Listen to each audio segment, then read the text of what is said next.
The Arab Sugar Daddy and the Beautiful Indian Girl.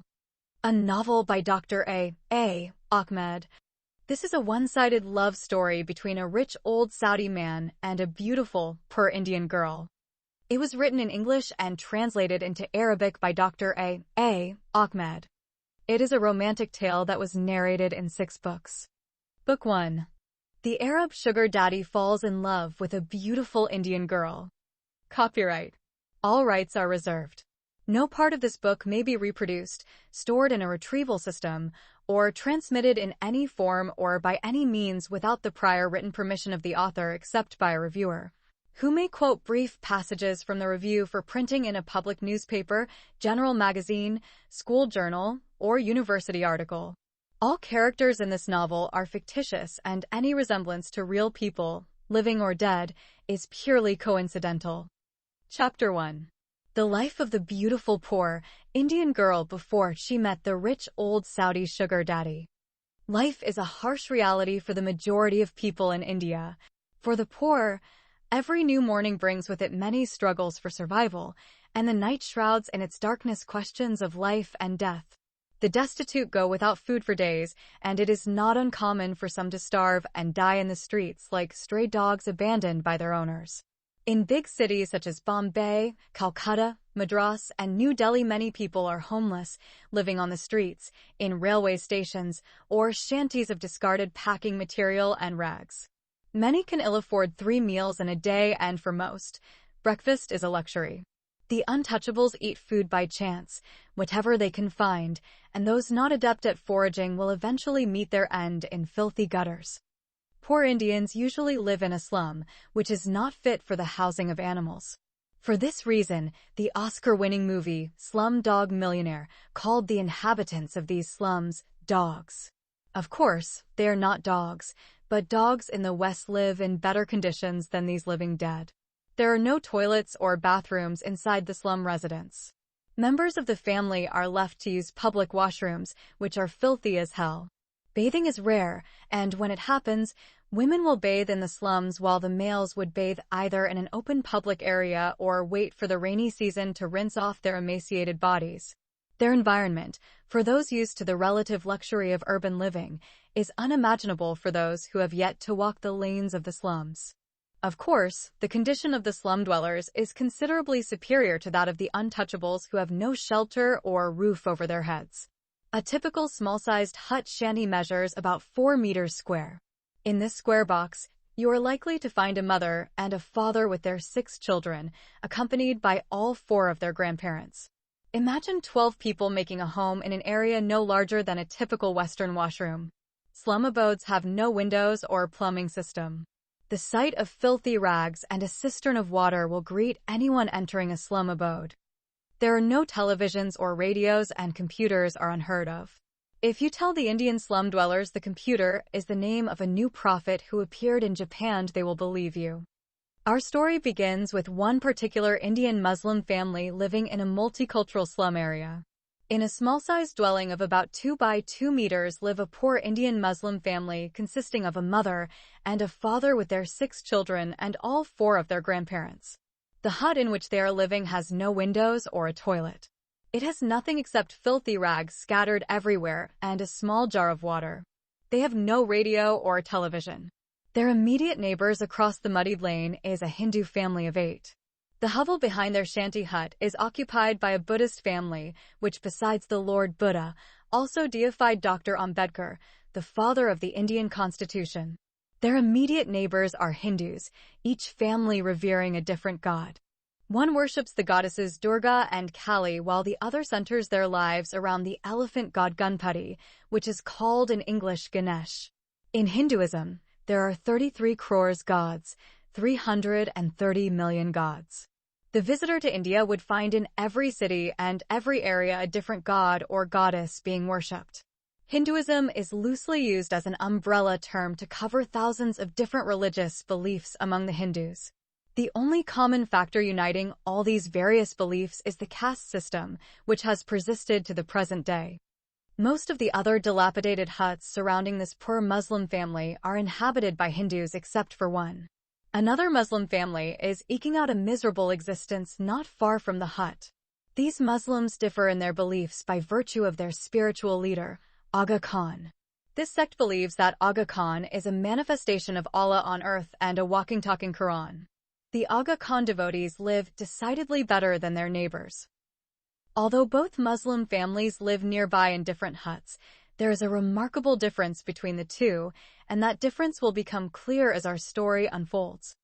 The father of the Indian Muslim family of 6 children and 4 grandparents committed suicide because he was burdened with a handicap and could no longer work to support his large family. He intended to lessen the number of mouths to feed by one. Everyone, including his wife who is now the breadwinner of the family, felt that his sacrifice was honorable. When he became disabled, his wife started working in the homes of the rich. Their situation did not get better after the death of their father. Being poor in India is more than just an unfortunate state of finances. Being poor is synonymous with many other negative social and religious connotations. Most religious followers in India believe that poverty is the curse of the gods. Some religious adherents, on the other hand, believe that poor people are reaping what they sowed in their previous lives. Abundance and richness are considered the fruits of good deeds and hence deserving of divine blessings. So, aside from wallowing in their misery and suffering, the poor are despised and considered to be divinely cursed, their lot in life entirely fitting and divinely ordained. Hindus are especially prone to this line of thought. Slum dwellers have misfortune showered on them as a result of bad karma, accumulated through past lifetimes. Karma simply means deeds, in this life or another. If you are rich and well-to-do, then you are enjoying the law of good karma, accumulated by your actions in a previous life. Such unfair ideologies justify the abject discrimination the well-to-do heap upon the destitute. Simply put, the man starving to death could have been Adolf Hitler in a previous life. This doctrine is based on the Hindu caste system comprising 4 classes of people: Brahmins, priests and gurus, also known as gods on earth, Kshatriyas, rulers and warriors, Vaishyas, merchants and farmers, and Sudras, servants or slaves. Centuries of belief in the caste system have condemned many to a life of abject poverty and discrimination. Poor lives without the opportunity to change their lot, leaving countless millions to live lives of squalor, surviving on menial labor, and the hopelessness of life in the huts. Hindus not aggregated within the caste system are known as outcasts. They are treated by all as polluted servants and untouchables. The untouchables are treated like animals and rank even lower than livestock. They are considered defiled and subhuman. Mahatma Gandhi tried to reverse the trend by coining a new name for them. He called them the Harijans, meaning children of God. Sadly, a simple change of name alone cannot erase centuries of conditioning. Apart from the new name, they're exactly where the caste system has put them all this time. Given their social and cultural status, they are simply defiled and unclean, and all castes avoid touching them. The Brahmins and the other castes do not allow the Harijans to drink water when they come to work in their homes because they believe this would defile them. No one would marry an outcast. This is the ugly side of Hinduism. The damage done to these people is beyond remedy. Most of the dwellers of the slums are either low castes or untouchables. While it is predominantly a Hindu value, it is not what their religious backgrounds are. They are all equally discriminated accordingly. Those huts themselves are very filthy and full of flies, mosquitoes, cockroaches, lizards, and other bloodsuckers. Very narrow gutters separate rows upon rows of shanties. The footpaths double as garbage dumps, storm drains, sewage passages, and toilets. Needless to say, one must tread carefully. Children and women too afraid to venture into public washrooms at night will use the alleys and footpaths to urinate and defecate. The resultant assault on a newcomer's sense of smell can be overpowering. There are many sad and disgusting details too innumerable to mention the misery and plight of those unable to rise above their miserable existence, which causes the heart to search for answers and the eyes brim with tears in futility. Let us return to the misfortunes of our first Muslim family. They have 5 sons and a daughter. The daughter is the oldest at 7 years old. Every child is younger than the one before him and older than the one after him by 9 to 10 months. Slum people have no other means of entertainment or enjoyment other than sex. They cannot afford to go to the movie theater or visit a beach or any other place. The only recreation available to them is sex with each other or their neighbors. After all, it is free. Sex outside marriage is quite a common thing among slum residents. The day takes its toll on the inhabitants of the huts.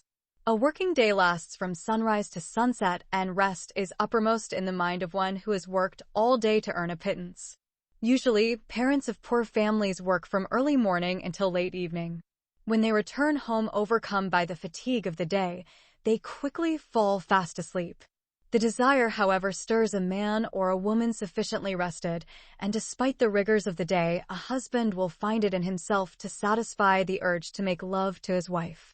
After sleeping for a few hours, the husband might force his tired body out of sleep and crawl to the body of his wife to have sexual intercourse. Sometimes, the wife may not even realize this because she would be dead to the world. If lucky, she responds to him, but more often than not, she lies exhausted from the toil and the oppressive heat of the slum. Occasionally, the husband might stop halfway when his son or daughter wakes due to the disturbance of this sexual activity. This is because all 12 members of the family sleep on the floor in this washroom-sized lodging. Privacy in this act is not afforded as families sleep together in one room, and any physical or vocal expression of their union is tempered by the proximity of 3 generations of the one family. Violation of one's privacy is an unheard of concept. If you are a light sleeper, you are more than likely to hear the sexual exploits of your neighbors as if they are doing it right there beside you. Anyway, the daughter of this poor Muslim family is named Ifat, which means a chaste, pure, virtuous, and modest girl. It is a corruption of the Arabic name for the girl who is called Afaf. The first 4 brothers are named after the first 4 successors of the Prophet of Islam, who are known as the rightly guided caliphs, Abu Bakr, Omar, Osman, and Ali. The last son is named Muhammad after the Prophet of Islam. The mother is called Rayhana after the Jewish female concubine of the Prophet Muhammad. The father is called Khan. The family lives on the meager earnings of Mr. Khan before an accident at work rendered him incapacitated. This was a great tragedy for the family. At that time, his wife Rayhana was not working because Mr. Khan would not allow his wife at her young age to go from house to house cleaning, cooking, and working in the homes of the rich. He was afraid that his young wife might have to share her virtue among the lustful rich. Rayhana is an extremely beautiful woman. She is like a lotus flower growing out of a muddy swamp in a dense forest.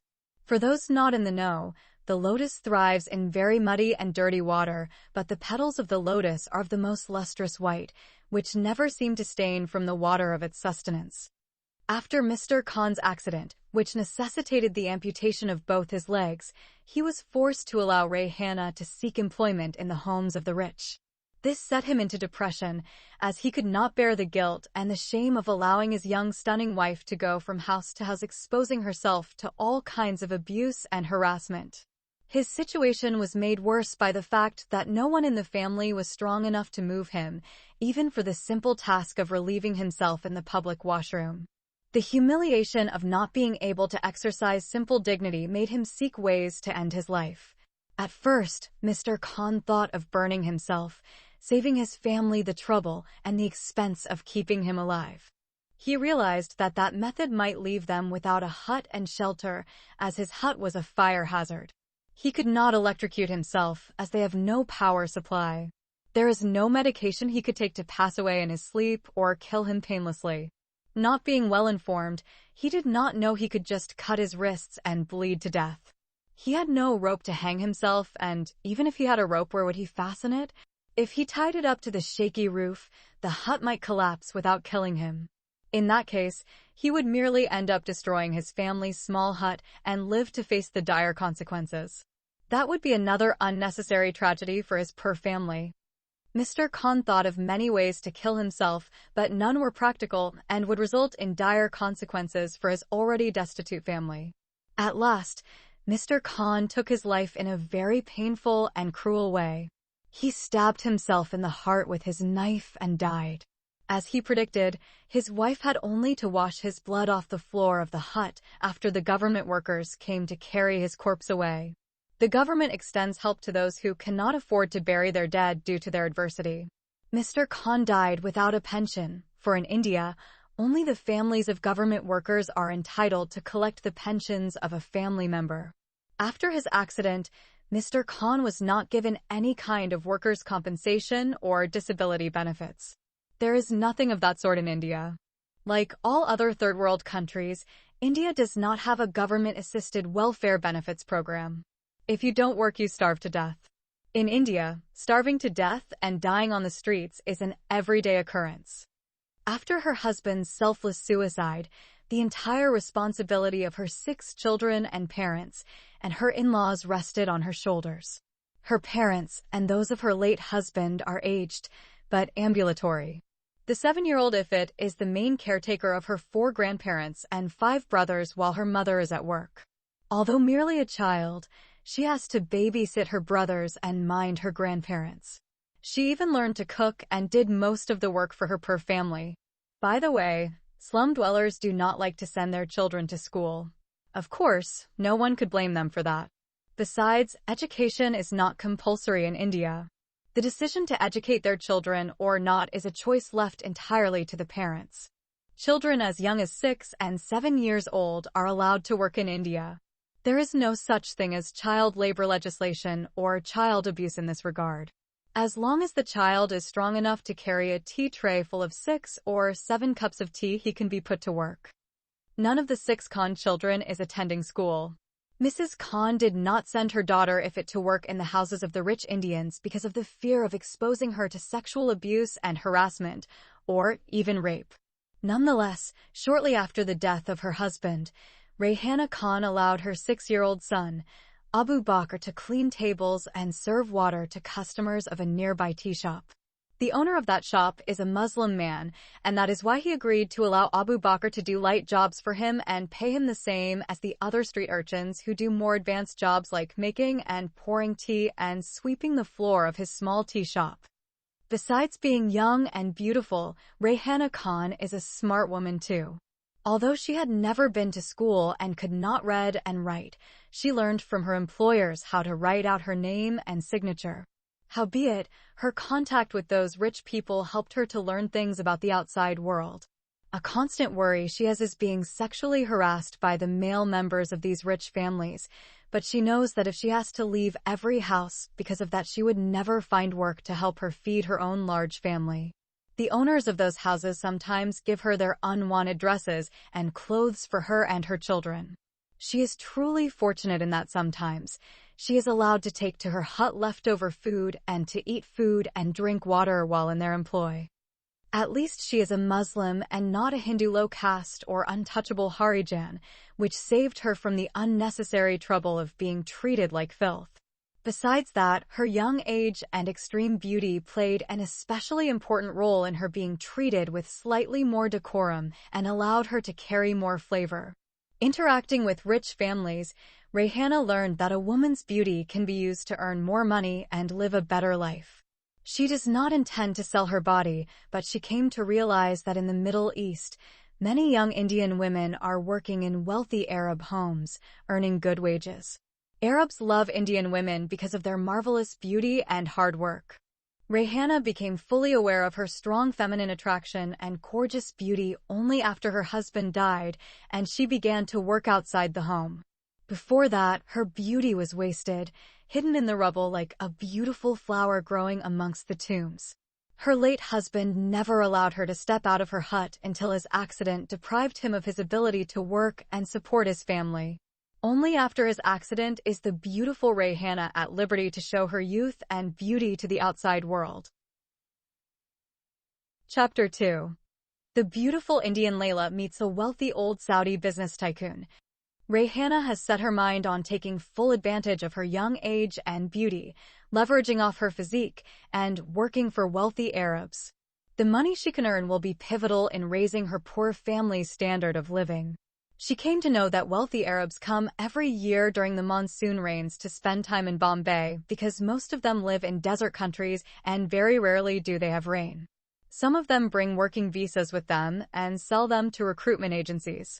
However, agencies usually demand no less than 500,000 rupees per visa, a princely sum for Rayhana. When this story took place, $1 was equivalent to 70 Indian rupees. Therefore, to get a visa for a poor woman like Rayhana, she needs over $7,000. In all her life, she saved only 400 rupees. For that reason, she decided to go to the Colaba area of downtown Bombay and try her luck. She knows that she is not educated and has no professional training, hence, she could not find a job in nursing or other professional work. She could do other kinds of housework like cleaning, cooking, washing clothes, etc. She can also babysit children or nurse old people. One day, Mrs. Khan pretended to be sick and informed her employers through her oldest son Abu Bakr that she would not be able to come to work that day because she was going to the hospital. With so much hope in her heart, Mrs. Khan put on one of those lovely dresses given to her by her rich female employer and then took the local train and traveled to downtown Bombay.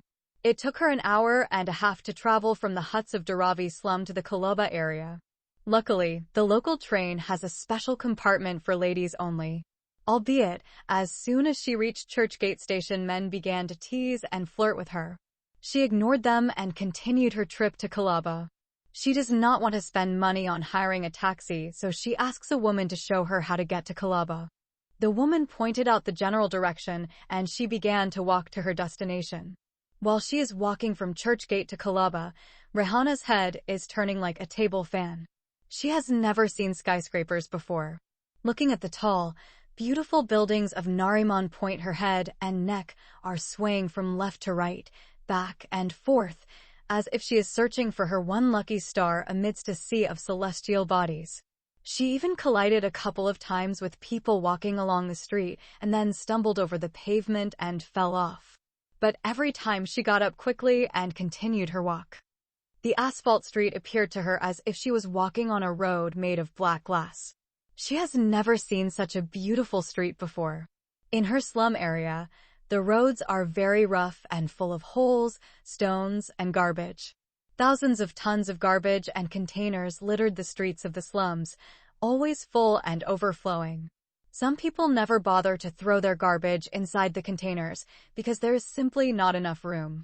Suddenly, she is far removed from the scattered, garbage-filled streets of the slums, teeming with mice, rats, lizards, snakes, scorpions, flies, mosquitoes, and insects, roads crowded with human beings and domestic animals such as cows, buffaloes, donkeys, horses, dogs, chickens, and goats. Oh, but here in this beautiful world on this beautiful day, Rayhana felt as if she was walking on the road to heaven. When she arrived at the Gate of India in front of the 5-star Taj Mahal Hotel, Rayhana felt as if she had come out of the wretched world. She was engulfed in all her life and into the highest of heavens. She could almost hear the voices of angels welcoming her. This beautiful vision of the sky of paradise is also full of the realities of life when heaven suddenly became marred by a mass of beggars and loafers, shocking her back to her senses. Hundreds of young Indian girls roam about the crowd in front of the Taj Mahal Hotel. From the way those girls walk and talk, Rayhana knew they were street girls or prostitutes.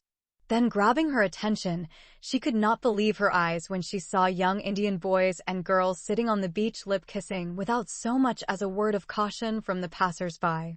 Rayhana has never been to a movie theater and has never seen lovers before. Married to her late husband in what Indians called an arranged marriage, her life has been devoid of love and romance. Although she spent 8 years with her late husband, she neither loved him nor felt loved by him. During sex, he had never hugged her or kissed her or fondled her private parts and prepared her for lovemaking, but he used to jump over her body like an animal attacking its female animal. But today, in this magnificent place, half splendor, half hell, there are many foreigners, most of them Arabs from either Saudi Arabia, Kuwait, Oman, Bahrain, or the other Gulf Emirates, which are called petrodollar countries.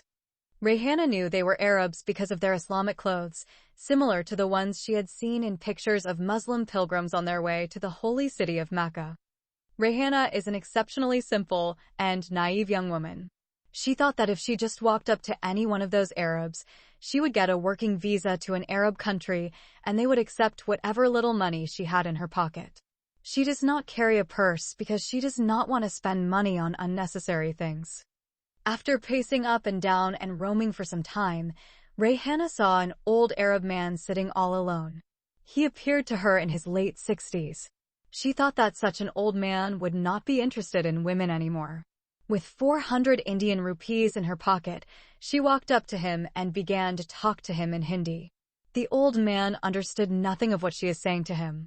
He said to her in broken Hindi he does not speak her language. Rayhana understood the problem. She kept smiling and looking at him. The old man became extremely interested in this pretty young Indian woman whom he thought was a prostitute offering her services for the night.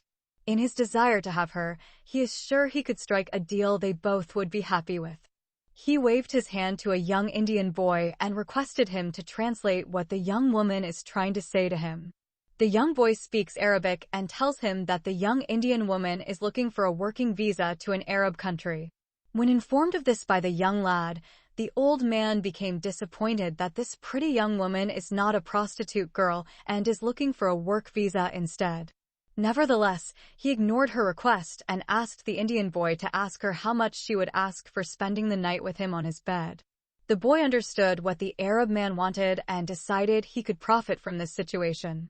He guessed that Rayhana was not a prostitute. However, he changed the question and asked her how much she was prepared to pay for a visa to Saudi Arabia. She told him that she had not so much to offer except 400 rupees. The boy laughed loudly before he told her for that little amount of money, she could not hire a taxi to take her to Bombay International Airport. He then turned to the old man and told him that she said she would charge 4,000 rupees for a full night. The old man could not believe his ears when he heard such a beautiful woman was prepared to sleep with an old man like him with such a small amount of money. He can easily spend 4,000 rupees buying coffee or a soft drink in the expensive hotel he vacationed in. Even so, the old wealthy man agreed to pay the young woman more than she asked for. He took out of his suitcase 10,000 rupees. He gave the young boy 500 rupees and asked him to leave. The boy took the money and disappeared in an instant. Then, the old man stretched out his hand and tried to put the rest of the money in Rayhana's hand. Rayhana quickly withdrew her hand and stepped back. The old man is surprised and keeps repeating, "Hotel, hotel." Rayhana does not understand his meaning. She kept saying to him, "Rayhana visa, Rayhana visa." The old man finally understood that the young woman is not a prostitute. He also understood that she wanted a visa to go to an Arab country. He has realized that her name is Rayhana and that revealed she is a Muslim like him. He also understood that the Indian boy had deceived him and used Rayhana to accomplish it. But for him, 500 rupees is nothing. He is thrilled upon discovering such a gorgeous young woman who wants him to offer her a visa and take her with him to his country, Saudi Arabia. He felt as if Allah had sent him a beautiful girl from heaven and offered her to him as his everlasting virgin of paradise. If the lovely Layla genuinely wanted to go with him to his country, then Qais has determined to do everything within his power to make his dreams and hers come true. But before he made this hasty step, he decided to find a reliable interpreter and get all the information he could about Rayhana and find out exactly what it was she wanted. He knew of a recruitment agency that he often sold visas to. He took out of his pocket his cell phone, dialed the number of the recruitment agency, and requested they send a reliable interpreter, preferably someone other than an Indian. The agency told him that they have a Sudanese student working for them and that he would perform the interpretation quite well. The old man talked to the Sudanese boy in Arabic and asked him to rush to the location as quickly as possible. He is afraid the lovely Layla might get fed up and leave, so while waiting for the interpreter he kept repeating, "Rayhana visa, Rayhana visa." Rayhana kept smiling and saying the same thing. The happiness on the face of the old man has assured Rayhana that the Arab man is going to fulfill her dreams. He anxiously counted the minutes while waiting for the Sudanese interpreter to arrive. It took the interpreter over half an hour to arrive in a taxi at the place where his skills were urgently needed. As soon as the Sudanese boy showed up, the old man asked him to tell the Indian woman that he was ready to give her a visa and take her with him to the Kingdom of Saudi Arabia as a maidservant. Rayhana became overjoyed when she heard those promising words. She said that she would love to go to the Arab country to work as a maidservant in the house of the old man. The Sudanese boy asked the old man how much he wanted Rayhana to pay for the work visa. The old man told him that he did not want her to pay a single rupee. Further, he said he is prepared to give her the visa for free and also pay for her airfare. The Sudanese lad could not believe his ears when he heard the old man willing to make such a large and generous offer. He told Rayhana in Hindi the words the old man had spoken to him in Arabic. The Sudanese boy soon realized why the Saudi man was making such a generous offer. Rayhana is extremely beautiful and the old man wants to take her to his country to use her as a long-term kept beloved mistress. The old man knows his Saudi law will not allow him to marry a non-Saudi woman. Therefore, she will be registered as his maidservant and works during the day in his house, but at night she will be the Indian Layla who shares the bed with her Arab master Qais. But the beautiful Rayhana has not expected such an old man to be interested in somebody like her. She is nobody to him. Besides, many other young Indian girls are roaming the streets of Colaba ready and willing to offer their bodies for little money. Why then should he favor her over and above all those other girls much younger than her? Therefore, she concluded that the old man favored her because she was a Muslim woman. Chapter 3. Falling in love with the Indian girl Christy. Rayhana speculated correctly, but arrived at a conclusion that was far from the truth. The old man is indeed interested in her because she is a Muslim woman, but there is more to his interest in her than just her religion. Her marvelous beauty and young age are his main attractions. Yet, this in itself is not why his fondness for her is growing. Her refusal to offer her body for thousands of rupees is yet another important reason that assured him she is not the lady of the night. But this is not the only cause of his budding obsession. To understand the reason that led this old Saudi into a crazed longing for this radiant, vibrant young Indian woman, we need to go back a few years and dig out some pleasant and unpleasant memories of his life in India, and that will reveal us soon that she is not the first Indian Layla who captivated the heart of the Arabic Qais. There was another pretty Indian Layla besides this new beautiful Indian Layla.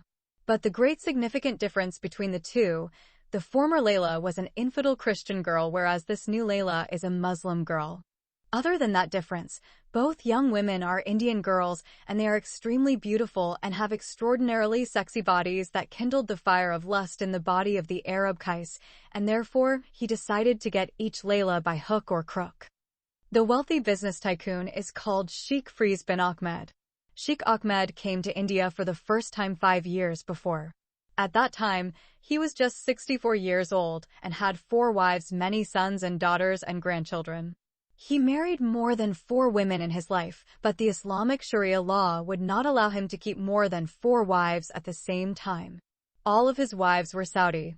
In Saudi Arabia, it is forbidden for any citizen of that kingdom to marry an outsider, so citizens have to be satisfied with Saudi wives. The law of his country would not allow him to marry an Arab woman from another Arab country, even if she is a Muslim.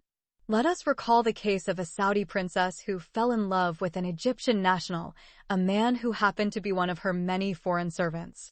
She knew she could not marry him while they were in the kingdom of Saudi Arabia, even though he was Muslim. For this reason, she decided to leave the country with him. She took on a male identity and dressed to suit the role. Unfortunately, she was caught at the airport and then summarily executed along with her Egyptian boyfriend. A Bollywood movie of her story called The Death of a Princess was banned in Saudi Arabia and all the other Arab and Muslim countries. Anyway, when Sheikh Firoz bin Ahmed first came to India, it was as a tourist. A famous Egyptian journalist rightly said that the tourism of the Arab man is the woman. Everywhere the Arab men went, they always looked for women. Of course, there are many reasons for their obsession. No one should hastily conclude that the Arab man lusts after sex and women more than men of any other nationality or culture. Neither is the reason attributable to their sexual abilities to marry 4 women at the same time. The main reason for their sexual predation is their religious upbringing, imposed upon them from an early age, total segregation of males and females. Arab males are not allowed to mix with Arab females even as children. In their homes, segregation of genders is carried to an extreme with sections cordoned off for females and other sections for males. These two sections are separated from each other like public washrooms, men and women. It is strictly forbidden at any time and under any circumstances for either of the sexes to mix or set foot in the restricted areas. For this reason, the Arab male is not allowed to enjoy bonding with his baby sister as a little boy. The restrictions grow tighter as they grow older. Beginning at school age, the males attend an all-boys school and the females go to an all-girls school. Of course, this strict segregation between males and females has led to adverse social consequences for both men and women. The homosexuality and sodomy rate in Saudi Arabia to date is alarming, to say the least. Rape crimes are common in the Kingdom of Saudi Arabia. Many young female children are raped by their uncles and cousins and brothers. Women sometimes get raped inside elevators. It is said that if the girl steps 1 foot out of her house while her other foot inside, she will be attacked and raped at the threshold of her house.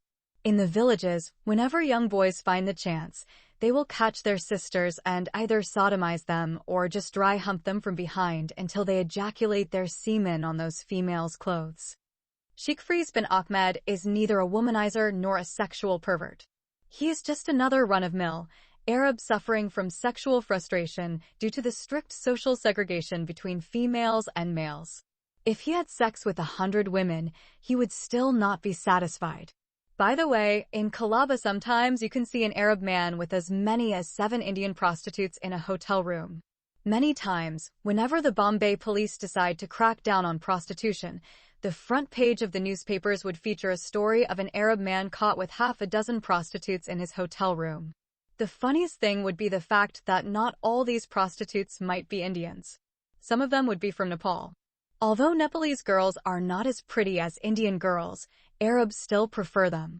The main reason is that Indian prostitutes, for the most part, will not allow their customers to sodomize them, even if they are offered thousands of rupees, while most Nepalese prostitutes do not mind anal sex at all. Besides, the backsides of Nepalese girls are much larger and wider than the Indian girls. Don't ask me why the Arabs like women with large backsides. I admit that I have no answer to that question, although I could make a reasonable guess. It isn't only the Arab man, but the African male that also shares the same penchant. One can understand the problem of the African man. African women do not conform to the media's ideal of beauty and probably use their large backsides and spear-like breasts to attract men. On the other hand, the Arab girls are prettier than the African girls and should have had no problem attracting males.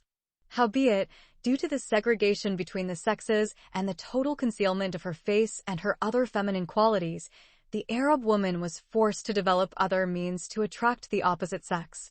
She deliberately gorges herself with food to develop a buxom physique and deems desirable feminine attraction in the Middle East. Sheikh Fries bin Ahmed, on his first visit to India, desperately fell in love with a Christian girl who caught his eye. Of course, it was a one-sided love affair because he was 64 years old and the girl was only 20. Sheikh Ahmed hated Hindu girls, and if you offered him the Bollywood superstar and former Miss World, Aishwarya Rai, he would not marry her because she is a polytheist. He may not mind having sex with her, but he would never marry her. His Quran forbade marriage to a polytheist woman. It is funny how a Muslim man is allowed to commit adultery with a polytheist girl and even rape her, but he's not allowed to marry her. The Prophet Muhammad and his companions did the same with the pagan women. According to Abu Sa'id al-Khudri, the Apostle of Allah, may peace be upon him, sent a military invasion to Autos on the occasion of the Battle of Hunain. They met their enemy and fought with them. They defeated them and took them captives. Some of the companions of the Apostle of Allah, may peace be upon him, were reluctant to have intercourse with the female captives in the presence of their husbands who were polytheists. So, Allah, the Exalted, sent down the Quranic verse, and all married women are forbidden unto save those captives whom your right hands possess. Sunan Abu Dawud, page 2150. Accordingly, in this way, a Muslim man is allowed to marry 3 types of women: Muslim women, Jewish women, and Christian women. In addition, he is permitted to have sex with any other female, including a Hindu, Buddhist, Satanist, or even an atheist. Again, he just cannot marry her. Some schools of the Sharia law state that these women should be possessed as war booties. But the history of Islam shows that even those females who were bought in the slave markets were treated as right-hand possessions, and their masters raped them without the sanctity of the marriage bonds. Now, 5 years ago, Sheikh Faiz bin Ahmed saw this pretty young Christian girl while he was staying in the 5-star Taj Mahal hotel. The girl was working in the housekeeping department of the hotel. He saw her when she came along with another girl to clean up his luxurious suite. His soul clung to this lovely picture of perfection, and he was determined to get her no matter how much it might cost him, and no matter what the risk. He bribed the bellboy and asked him to convince the young lady to sleep with him. He promised to pay whatever the asking price. The bellboy returned with an answer from the young woman, "I am neither one of those prostitutes of Kalaba nor I am interested in your money whatever rich you are." However, the bellboy told the old man that the girl was a Christian and she was originally from Goa City. Instead of being discouraged, Sheikh Ahmed's interest escalated. He claimed to have fallen in love with her at first sight. One good thing about him was that he had high respect for any woman who would not surrender her body no matter how much a man might offer her. This is, as we have already seen, one of the reasons which made him respect the new Indian Layla, who is called Rayhana Khan, who is a Muslim girl. But let us go back to the former infidel, Layla. Sheikh Ahmed knew that his religion allowed him to marry a Christian girl, so he was determined to get as much information as he could about her. He told the bellboy to find out where she was staying in Bombay and whether she was married or not. In a short period, the bellboy was able to ascertain that she was still single. He also bribed someone in the housekeeping department and obtained her address from the application she filled out when she applied for the job at the hotel. The old man, of course, compensated the housekeeping manager amply for his treasure trove of information. After that, Sheikh Ahmed went with the bellboy and met the Indian parents of the Christian girl and offered them many things in exchange for their daughter's hand in marriage. He promised to buy them a house in a very exclusive area. The girl's parents were poor and lived in a house little better than a slum shanty. There are houses in Bombay called chawls. A chawl is neither a real house as people in the West would call home, nor is it a hut where Rayhana and her children live like eggs stuffed inside a carton or sardines squashed in a tin. In the chawl, you can have electricity, tap water, and a few other necessities. But in the chawl, you would not have your washroom. Chawls have common areas with public washrooms. The chawl's dwellers are not rich people, and they are not that poor, but they should not be confused with the middle-class people of the West. Chawl residents are usually gainfully employed and generally educate their children. Only the rich send their children to private schools. The rich people do not send their children to public schools because children of rich families often get kidnapped for ransom by gangsters of the underworld who are called Gondas. Christina Lobaz was the Christian girl Sheikh Ahmed had cast his eyes on her marvelous beauty and sexy body and was determined to marry her by hook or crook.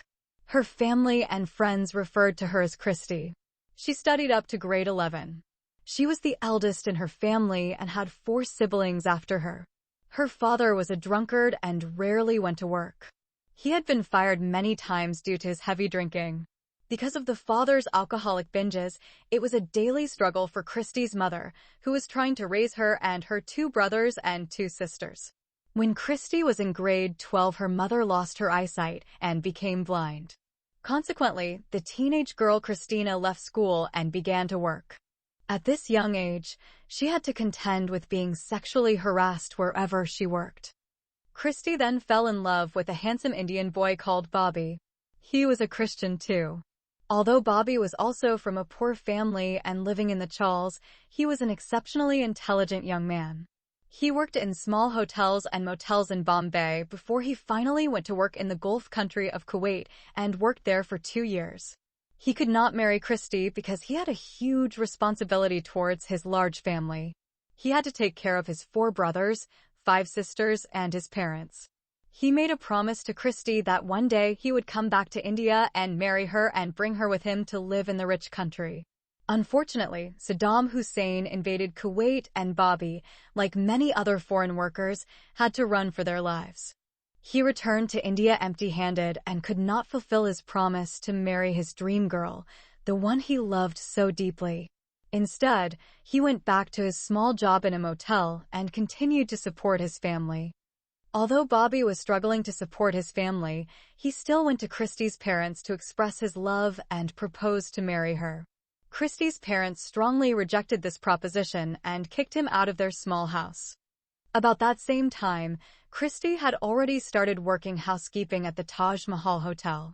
Although it is a 5-star hotel still, she was paid 3,500 Indian rupees per month, which equals $50. India has the cheapest labor rate in the world. A worker in McDonald's in Bombay or New Delhi can get between 50 to 100 US cents per hour, but sometimes another blue-collar worker can get less than $10 per month. A professor in the university receives between 12,000 to 15,000 rupees per month, which is equivalent to $170 to $215 per month. A professor at the University of Khartoum gets around $50 to $100 per month. Also, a journalist in Sudan has a monthly salary of $30. At any rate, Christie had now become the only breadwinner in the big family. In India, if a girl married, she would become the property of her husband and in-laws. Her family, therefore, could not hope to see a single rupee of her wages. Nonetheless, the love between Bobby and Christie continued to grow. Bobby suggested they get married at the local court, run away together, and just forget about their families. Christie strongly rejected this idea because both her parents were disabled. Her mother was blind and her father was constantly in an alcohol-induced stupor. She decided to sacrifice her dreams of marriage and having a family of her own until God provided a way for them to be united in wedded bliss. As it seemed, God was indeed working out a miracle and in a most unexpected way. Her disabled parents felt as if God himself had come down from heaven through divine intervention when the wealthy business tycoon, Sheikh Ahmed, approached them and pleaded for their daughter's hand in marriage in exchange for all that riches could bring. He had much to offer and was willing to give the whole world to them when he fell in love with their lovely Christie. Well, the parents were simply overjoyed and happy to accept this outstanding proposal. They promised Sheikh Ahmed they would convince their daughter to marry him.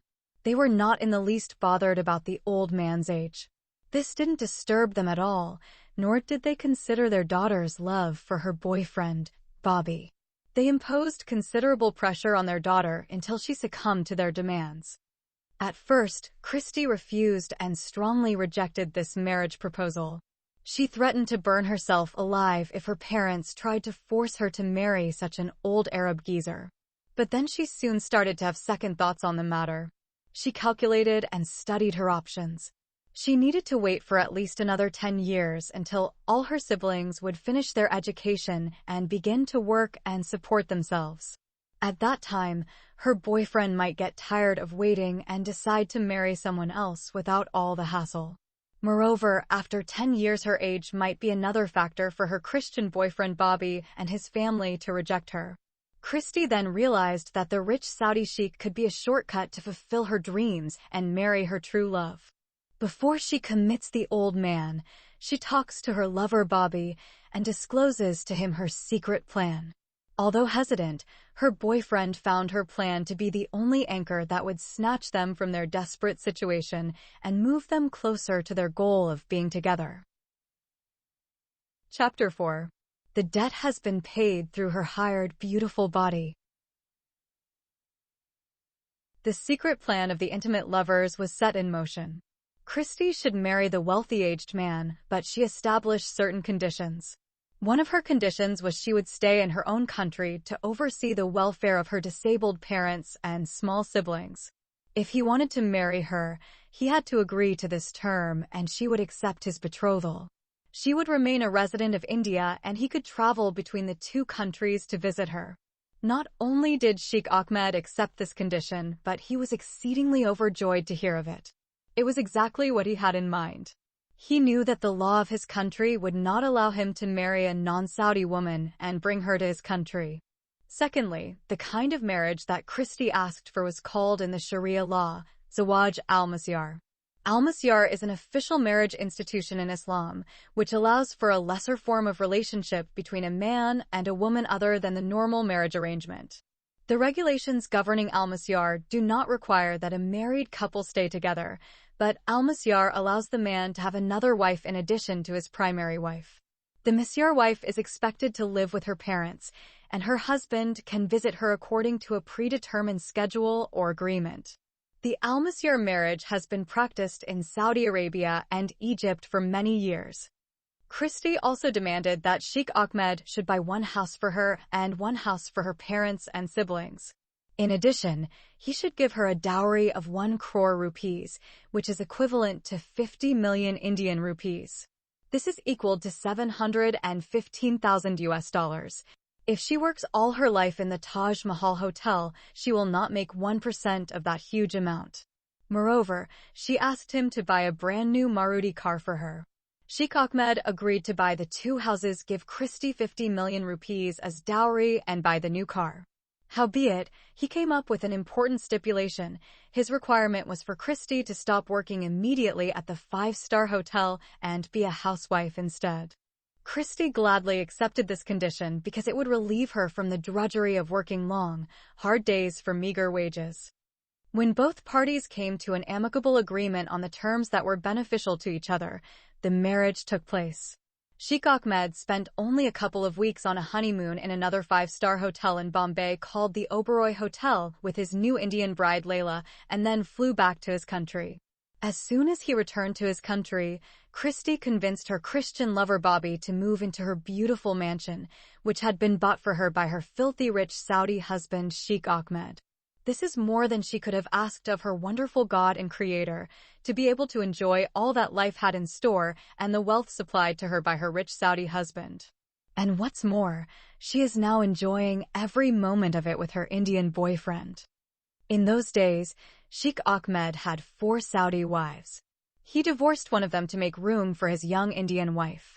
He often boasted to his elite group of wealthy Saudi friends about his young pretty Indian wife. His friends did not blame him because Islam permitted him to marry 4 women at the same time, and also he was allowed by Sharia law to marry a Christian girl. His friends were quite envious of the prize he had acquired after seeing his wedding photos of his young Indian bride sitting by his side in her wedding gown. They looked like Beauty and the Beast. At the time of their marriage, Christie was 20 years old and 1 month old. Sheikh Ahmed was 64 years old and 11 months old. Although the difference between the two was 44 years and 10 months, none of his friends could judge him or condemn him because the Prophet Muhammad was 54 when he married his 3rd wife, Aisha, and it is mentioned in his biography and his authentic hadiths she was but 6 years old when he married her, and she was 9 years of age when he had sex with her. There was 48 years difference between the Prophet Muhammad and his beloved and favorite child, bride. Every 3 to 4 months, Sheikh Ahmed visited his lovely young Indian wife and spent a few weeks with her and then flew back to his country. Whenever he decided to visit, he would call in advance so that she could prepare for his stay with her. Every month he would send between 50 to 70,000 rupees to her. Before she wedded the wealthy Arab man, she used to make 3,500 rupees per month working as a housekeeper in the Taj Mahal Hotel. Therefore, in a short time, Christie had become an exceedingly wealthy woman. Now she is filthy rich and loving every minute of it. She shares her new fortune with her boyfriend who lives with her without the benefit of marriage. Notwithstanding, the 2 secret intimate lovers always felt there was something absent in their relationship and something preventing them from being genuinely happy. They did not belong to each other. Something was causing a terrible disturbance, so much so that it was like a branding hot iron igniting over coals of fire burning deep down into their inner souls. Unless that person was removed, they would not feel free to belong to each other. The lovers wanted to start a family, have children of their own, and enjoy real family life. They did not want to live in an adulterous relationship all their lives. Although they are genuine lovers, they behave like a hooker and her crook. After a year and a half, the lovers decided Christie should file for divorce and cut all ties that bind her with her Saudi husband, benefits and all. She felt she had already given him enough of her body, and she did not want to be tormented forever by having sex with a man old enough to be her grandfather. Besides, she had no love or respect for him. He had used his money to buy her from her family in their desperation, and as far as she was concerned, the debt was paid. The debt has been repaid by her gorgeous beauty and her rented virgin pussy. He was the first to insert his old cock into her pussy as a virgin bride and break her hymen. Consequently, after 18 months, Christie went to Bandara court and filed for divorce from her Saudi husband. Her grounds for divorce were that her husband, Sheikh Ahmed, had cheated on her by marrying 3 Arab women besides her, thereby committing adultery. The divorce court in India does not require any reason for the granting of a divorce. As long as one of the partners decided they wanted to leave the marriage, he or she could get a divorce from the other. Christie gave the court the address of her husband in Saudi Arabia. When Sheikh Ahmed received the divorce certificate from his Indian Christian wife, his heart almost stopped. He thought he was going to have a major heart attack and die. After he had overcome the initial shock and impact of this devastating news, he rushed back to India. He had never loved a woman more than Christie. She was his lovely Indian Layla, and he felt he was her Arab Qais. She was as beautiful as a Bollywood film actress and as Miss World. His Indian Christian wife was young, beautiful, and educated, while his Saudi wives were all old and illiterate. Their children had all grown up and gotten married and had children of their own. He cared materially for his Arab wives, but the Indian Christie was his love. From Bombay Sahara International Airport, Sheikh Ahmed took a taxi and went to his Christian wife's mansion in Bandstand. Only Bollywood film superstars and extremely wealthy Indians live in Bandstand. The place has an exceptionally beautiful view of the sea. The famous Sea Rock 5-star hotel is located in this beautiful paradise-like landscape. Many times, Sheikh Ahmed took his pretty Indian wife for dinner there, and they would spend a few days at this magnificent hotel. Sometimes, they visited other hotels like the Oberoi Tower and the Taj Mahal Hotel and stayed overnight. Whenever Christie came for dinner or stayed at the Taj Mahal Hotel, her ex-coworkers, especially the housekeepers, envied her. From being a servant working in this grand hotel, she was now elevated to a queen, thanks to her new status as the wife of a rich old Arab sheikh who became her sugar daddy. Whatever she wanted, the old man provided her: food, drink, entertainment, and anything else she demanded. She was always arrayed in the most expensive attire that only film actresses or wives of wealthy Indians could afford. She was lavished in whatever she fancied from head to foot: gold, pearls, and diamonds. Whenever Sheikh Ahmed came to Bombay, his wife would usually pick him up in her expensive Mercedes-Benz automobile to take him to her villa. Christie had 2 other smaller cars as well. All 3 cars were bought for her by her wealthy Saudi husband. She also had 4 maidservants and 3 menservants in her mansion-like house. Each servant had different duties. The first maidservant did the cooking. The second maidservant washed the clothes and other linen, and the third maidservant was the housekeeper and swept and cleaned the house. The fourth maidservant was a masseuse. Her duty was to massage the delicate Christie's sexy body. The jobs of the 3 menservants consisted of groundskeeping or gardening. Another's job was to purchase necessities for the household. Lastly, one was a secretary who took care of the bills and other accounts and expenses for the running of the household. Christie also had 2 male guards. One sat with his gun, guarding the house during the day, and the other during the night. The lovely Christie strictly warned her servants not to tell her Arab husband about her Indian boyfriend. She was paying the extra money to keep their mouths shut and to avert their eyes to her love affair and adultery with her lover Bobby. Christie also had 2 German Shepherd dogs for guarding her huge mansion. She had a smaller, adorable dog, which was her favorite and special pet. She did not have any children because it was never her intention to have a child with her husband, the sheikh. His desire was for her to become pregnant because he believed that a child would keep her attached to him. She was smart in making excuses as to why she was not yet pregnant and having a child while using contraception lying to her husband and deceiving him. However, after her divorce, she married her Indian boyfriend and she became pregnant almost immediately. She was 2 months pregnant when her ex-husband, the Saudi, came back to claim his most prized possession. When Sheikh Fries bin Ahmed reached his Christian wife's mansion, he tried to enter, but the watchman stopped him. Then, the watchman called Christy on her cell phone and informed her that her ex-husband had arrived and was trying to enter the residence by force.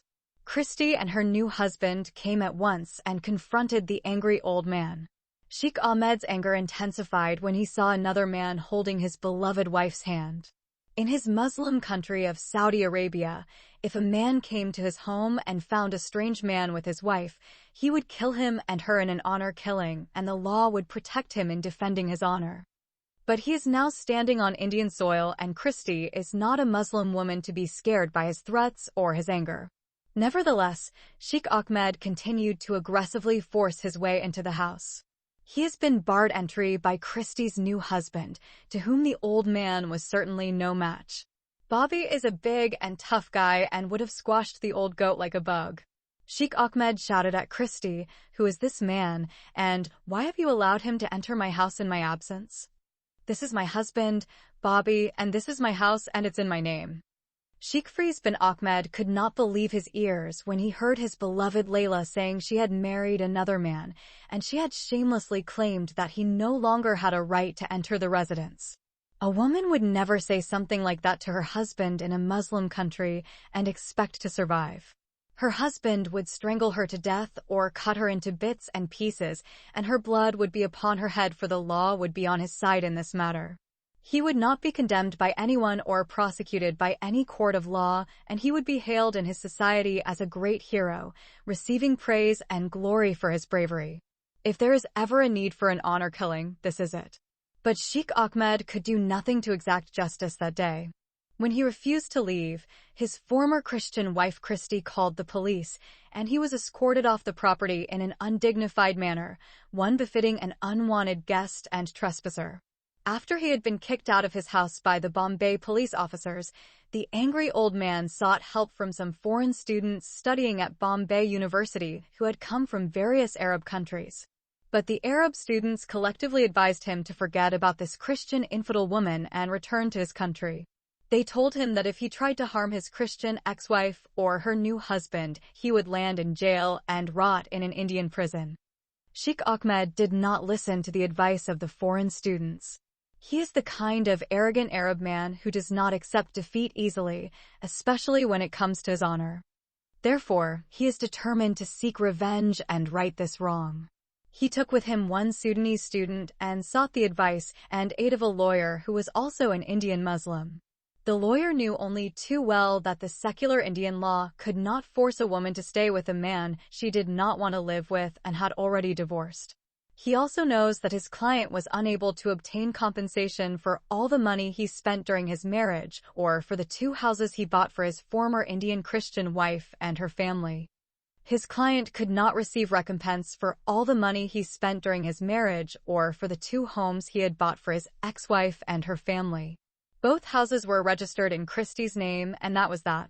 Despite this, the greedy Indian Muslim lawyer accepted the case and promised to fight it in court with all due diligence, and expected that God would grant his oppressed Muslim client victory over his infidel, unfaithful, and adulterous Christian wife. He told Sheikh Ahmed the case might take a long time before the court would come to rule in his favor. In India, if the client happened to be a rich foreigner, the lawyer might conspire with the judge and ask him to keep prolonging the case for years. During this long period of waiting for the final ruling, the lawyer and the judge will drain the wealthy client, making him a little less rich, or to the point where he would spend no more to pursue the case. While the court proceedings were going on, someone advised Sheikh Ahmed to go and seek the help of one of the greatest politicians in Bombay. The person that Sheikh Ahmed was told to go to is a famous politician and notorious gangster. He was the leader of the anti-Muslim political party known as Shiv Sena, which means the army of Shivaji. Shivaji was an ancient Indian warrior who stopped the advance of Muslims in Bombay. He defeated them and routed them out of Maharashtra state. The name of the political leader is Bal Thackeray. Thackeray is responsible for the destruction of the Babri Mosque in Ayodhya city. He stirred up the religious sentiments of the Hindus by convincing them that the Muslims built their mosque in the birthplace of the Hindu god, Rama. Historically speaking, Thackeray was right. 200 years before, during their invasion of India, Muslims destroyed the temple of the Hindu god, Rama, and in its place, they built a mosque. According to the Belgian historian Conrad Elst, the Muslim conquests, down to the 16th century, were for the Hindus a pure struggle of life and death. Entire cities were burnt down and the population massacred, with hundreds of thousands killed in every campaign and similar numbers deported as slaves. Every new invader, often literally, built his hills made of Hindu skulls. As a contribution to research on the number of Islamic crimes against humanity, we may mention that the Indian subcontinent population decreased by 80 million between the year 1000, conquest of Afghanistan, and 1525, end of Delhi Sultanate. The American historian Will Durant states, "The Islamic conquest of India is probably the bloodiest story in history. It is a discouraging tale, for its evident moral is that civilization is a precious good, whose delicate complex of order and freedom, culture and peace can at any moment be overthrown by barbarians invading from without or multiplying within." Thackeray told his Hindu followers to travel to Ayodhya city and destroy the Muslim mosque and rebuild the temple of their god, Rama. In retaliation, the Muslims planted bombs in 13 important government buildings and hotels in Bombay City. The bombs were loaded in cars and parked near the Stock Exchange Building, Air India Building, Taj Mahal Hotel, and Sea Rock Hotel. Those, among others, were targeted. Most of these buildings were skyscrapers and had many floors, offices, stores, and other rooms. All the cars exploded at the same time and killed many innocent people. It was a Friday noon when this cowardly terrorist attack took place. Those who planned the attacks chose Friday noon because most Muslims would, at that time, be at their mosques conducting their compulsory public prayer. The Muslim terrorists did not want any Muslims to be trapped in those buildings and get killed. After the terrorist attack, a lot of fighting ensued between the Hindus and the Muslims. Due to the fighting, the city was placed under a strict curfew. During the rioting, Hindus and Muslims slaughtered each other like animals. Some people were burned alive. A man was identified as a Hindu or a Muslim through the checking of his private parts. If he happened to be circumcised, then he was a Muslim and he would be burned by Hindus, and if he happened to be uncircumcised, then he was a Hindu and he would be burned by Muslims. In the case of the female, her dress would identify her. Howbeit, the woman would not be stripped fully naked to see whether she was genitally mutilated because the Indian Muslims do not practice female genital mutilation as the African and Arab Muslims do to their female children. Therefore, the person who advised Sheikh Ahmed to go to that Hindu leader, Mr. Bal Thackeray, to help him was either stupid, ignorant, hated him, or simply wanted to add to his troubles. Luckily, before he approached the politician, Thackeray, the old man went to his Sudanese friend and requested he accompany him on his visit to the great political leader. The Sudanese student told him never to go to that anti-Muslim leader from the Hindu Shiv Sena political party. He narrated the story to him of what this man did to the Muslim mosque in Ayodhya city, the consequences that followed, and what his political party stands for. So, following the advice of his Sudanese friend, Sheikh Ahmed decided against the idea of approaching Mr. Bal Thackeray and returned to his country, an incredibly sad man with a broken heart. The loss of money and property did not trouble him as much as the loss of his adored young Christian wife, Christina Lopez, who was his first Indian Layla and he was her sugar daddy. For 2 years, every 3 to 4 months, Sheikh Ahmed was called by his lawyer to come to India to attend hearings concerning his grievances against the divorce and loss of his wife and estate. After 2 years, the case still had not been resolved and Sheikh Ahmed became exhausted with all the court proceedings. He realized his dispute with Christie was nothing more than a never-ending battle. He was fed up with all the trials and arguments and told his lawyer to forget about continuing the case and withdraw the lawsuit against his fraudulent and unfaithful infidel Christian wife. By the time Sheikh Ahmed finally gave up his battle and accepted defeat, his ex-Indian wife had given birth to her second child with her handsome Christian lover, Bobby. She had given birth to a boy and a girl when he last saw her at the Bandara marriage and divorce court. The beautiful Christie became one of the richest women in the city of Bombay. After leaving her Saudi husband, Sheikh Fayez bin Ahmed, and marrying her Indian boyfriend, Bobby Fernandez, Cristina Lopez started many businesses and achieved remarkable success in her projects, which increased her wealth. Chapter 5. Sharia laws governing the life of a woman in Arabia.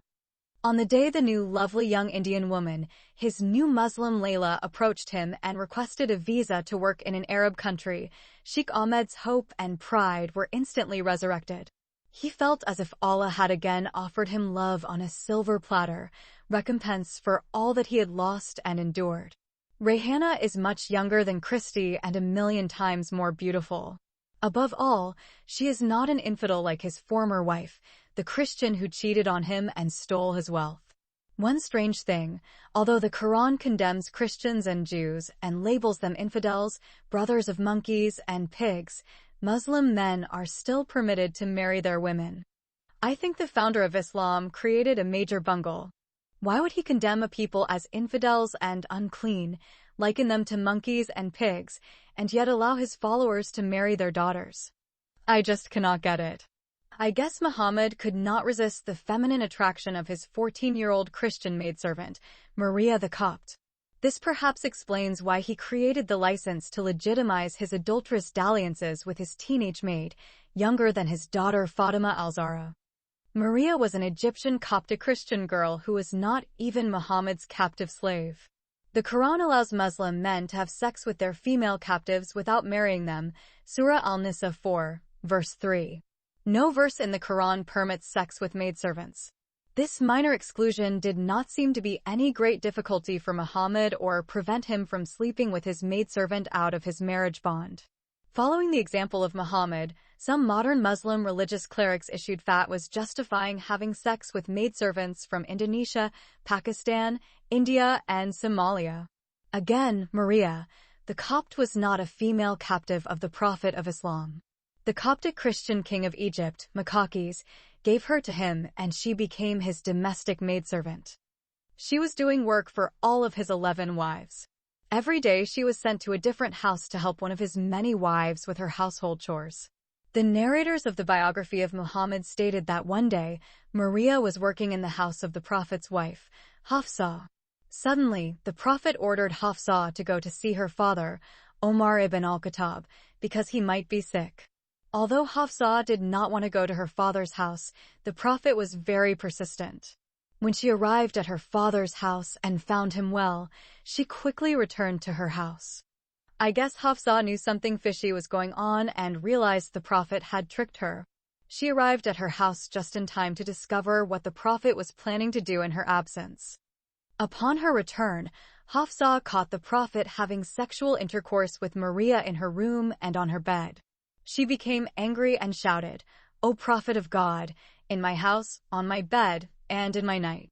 The Prophet was supposed to sleep with Hafsa that night, but instead, he deceived her, took his infidel Christian maid to bed, and had sex with her in an unlawful manner.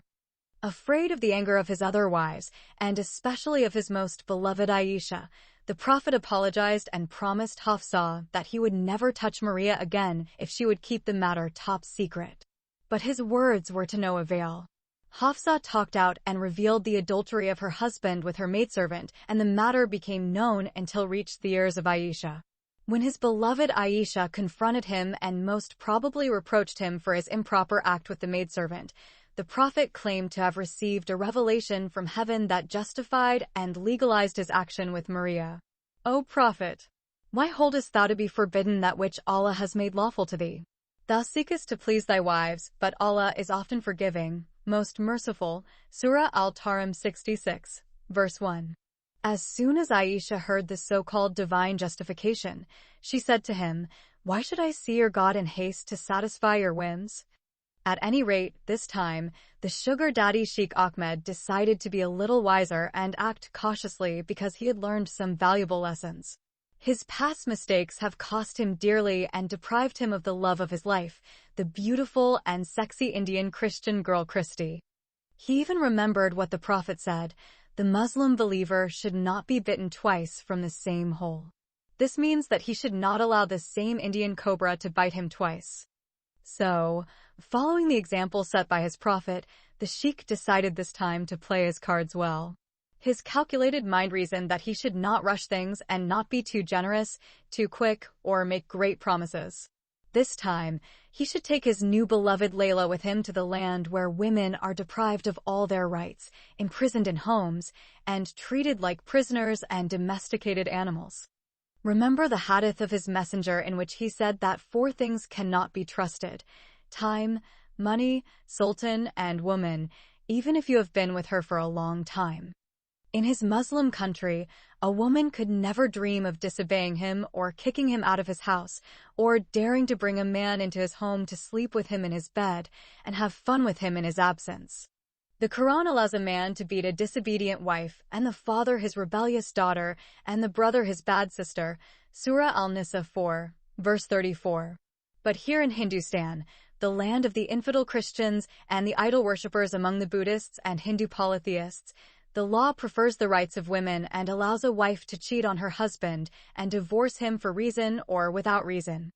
Consequently, Sheikh Faiz bin Ahmed told the Sudanese interpreter to tell Rayhana Khan that because she is a good Muslim girl who refused to sell her body for thousands of rupees, he is going to fulfill her desire and grant her wish. He falsely claimed that he had tried to give her those 10,000 rupees because he wanted to test her moral integrity. Because she has successfully passed the test, he has decided to hire her as his maidservant and take her to work in his country. He is going to make preparations for her to receive, free of all charges, a working visa as a maidservant and her airfare to the Kingdom of Saudi Arabia. He also conveyed to her that she would be working in his own house, be treated with all respect, and would be paid well. Sugar Daddy, the rich old Saudi man, also informed his new Indian lover, Layla, through the Sudanese translator, that he is already a married man, with 4 honorable and chaste Muslim wives, and many good children and grandchildren. She will be working in the house of his 4th wife. His other 3 wives already have their maidservants from Indonesia, Egypt, and Pakistan. All 3 maidservants are good Muslim girls and well-behaved. For Rayhana to start working in his employ, he required from her the same obedience and good conduct, that she be in full compliance with all that is required of her, and that she continue her commitment to her religious duties. She should pray regularly, 5 times a day, and wear the Islamic abaya and niqab 24 hours a day and 7 days a week. He told her that in Saudi Arabia a woman is not allowed to reveal her face in front of a man who is neither her husband nor her father. He quoted for her a hadith of the Prophet Muhammad to support this restriction imposed upon every Muslim woman. This law is based on the hadith of the Prophet, which says, "The woman is awara. When she goes outside the house, the devil takes charge of her." Al-Tirmizi, Volume 2, page 65. This hadith says that whenever any woman goes out of her house, she becomes possessed by the devil. Being a tool of Satan, she is extremely dangerous and detrimental to society. The welfare and benefit of society are best served as long as she stays in the home under lock and key. She must remain locked inside the house to protect the city streets and rural areas, otherwise, men may succumb to this feminine temptation and the epitome of evil. They will fall victim to the sin of adultery, pornography, and committing indecency and immorality. If she has to go out for any emergency, Islamic law requires her to cover her entire body. Even her voice is considered private parts, a speaking vagina, or an open pussy. Therefore, she should not speak at all. There is no definition so widely used among Muslims for defining the woman than "the woman is awara." The term awara is defined in the Encyclopedia of Islam as the external genitals, especially of the female, citing Hack and Newton 1996, page 5. So, to put it simply, every woman is a walking, talking pussy. Every part of her body is considered a vagina. This restriction is imposed on women's movements within society because the Prophet Muhammad once saw a young woman on the street and became so sexually aroused by her that the only way to deal with his frustration and excitement was to rush quickly to his wife, Zainab bint Jahash, and get the relief he needed for his predicament by having sex with her. Jabir reported that Allah's messenger, may peace be upon him, saw a woman, and so he came to his wife, Zainab, as she was tanning leather, and had sexual intercourse with her. He then went to his companions and told them, "The woman advances in the form of Satan and retreats in the shape of a devil, so when one of you sees a woman, he should come to his wife, for that will repel what he feels in his heart." Sahih Muslim, Book 8. Hadith number 3240. Additionally, the beautiful Rayhana is warned that flouting this law could result in her being arrested, flogged, and deported back to her country. She might even be mistaken by the Saudi police for a prostitute and get stoned to death. Then Sheikh Ahmed told Rayhana about a recent case of a Filipino woman who was caught talking to a man and arrested as a prostitute. On the following Friday, she was stoned to death by the faithful after their public prayer. Even inside his house, the lovely Rayhana should not talk to any of his sons. She should keep herself at a distance from any male in his house. Sheikh Ahmed said that in his country people believe in the wise saying, "Keep the egg away from the stone and the female away from the male." These restrictions imposed on women and many other prohibited matters were announced by Sheikh Ahmed through the Sudanese translator while the three acquaintances were sitting on the shore of the Arabian Sea in Bombay in front of the five-star Taj Mahal Hotel where, by pure chance, the poor maidservant met her sugar daddy, the rich old Arab man.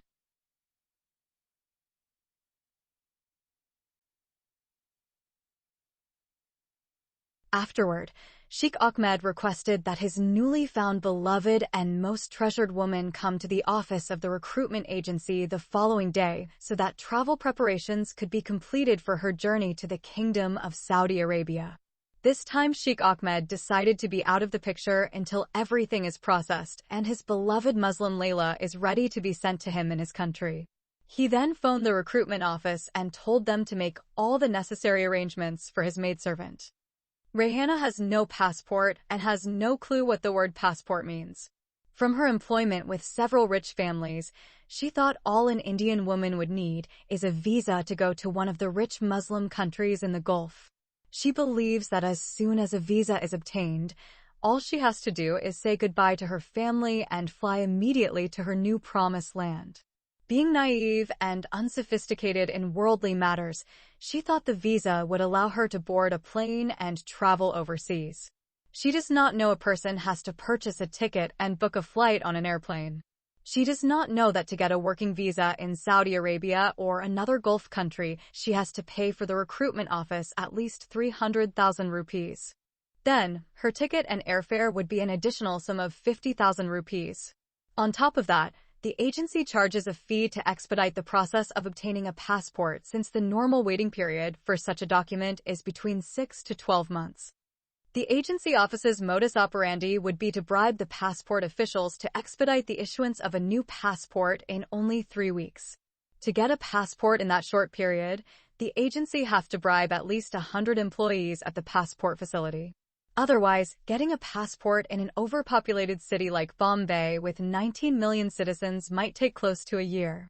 Sometimes, a passport is stolen from the mail and sold on the black market for all manner of illegal purposes. Innocent people were charged in murder cases and thrown behind bars, and some were hanged to death for murders that they had not committed.